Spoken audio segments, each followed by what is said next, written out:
다음 소식입니다. 정부가 발표한 광역교통 2030 대책이 일단 긍정적인 시장의 평가를 받고 있습니다. 정부 발표대로 사업이 진행된다면 수혜 지역을 따라서 부동산 시장에 긍정적인 시그널이 있을 것으로 보입니다. 보도에 김지훈 기자입니다. 정부가 발표한 광역교통 2030 대책과 관련해 전문가들은 일단 긍정적인 반응을 보였습니다. 정부 발표대로 사업이 진행된다면 수도권 교통에 대한 시민들의 불편함을 해소하고 수혜 지역을 따라 부동산 시장에 긍정적인 시그널이 전해질 것으로 예상됩니다.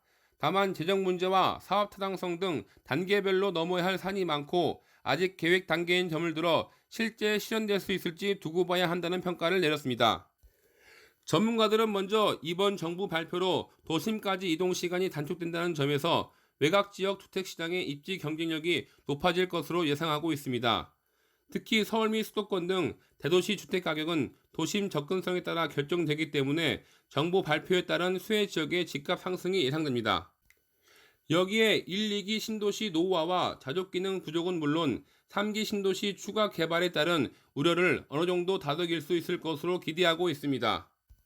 1, 2기 신도시 노후화와 자족 기능 부족 속에서 3기 신도시 추가 개발로 인한 우려를 교통망 확충으로 다소나마 다독일 수 있을 것으로 기대됩니다.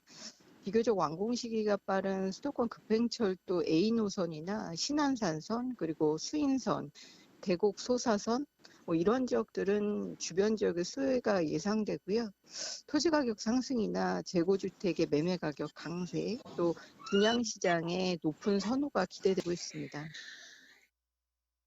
다만 전문가들은 실제 실현 가능성에 의문을 품고 있습니다. 이번에 정부가 발표한 내용 대부분이 계획 단계에 머물러 있고 구체적인 로드맵이 없다고 지적합니다. 여기에 사업 타당성 등 및 재정 문제도 숙제로 남아 있습니다.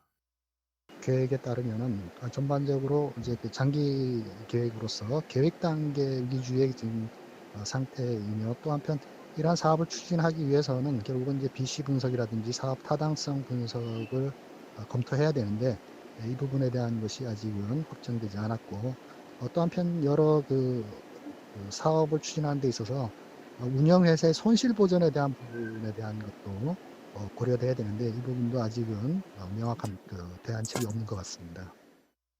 아울러 광역교통망 구축 등이 현 정부의 부동산 시장 안정화 정책과 다소 거리가 있다는 평가도 나옵니다. 광역교통망 수혜 지역에 따라 부동산 가격이 오르고 투자 수요도 높아지기 때문입니다. 정부가 그동안 부동산 시장 안정화를 강조해왔다는 점에서 괴리가 있다는 평가입니다. 뉴스토마토 최용민입니다.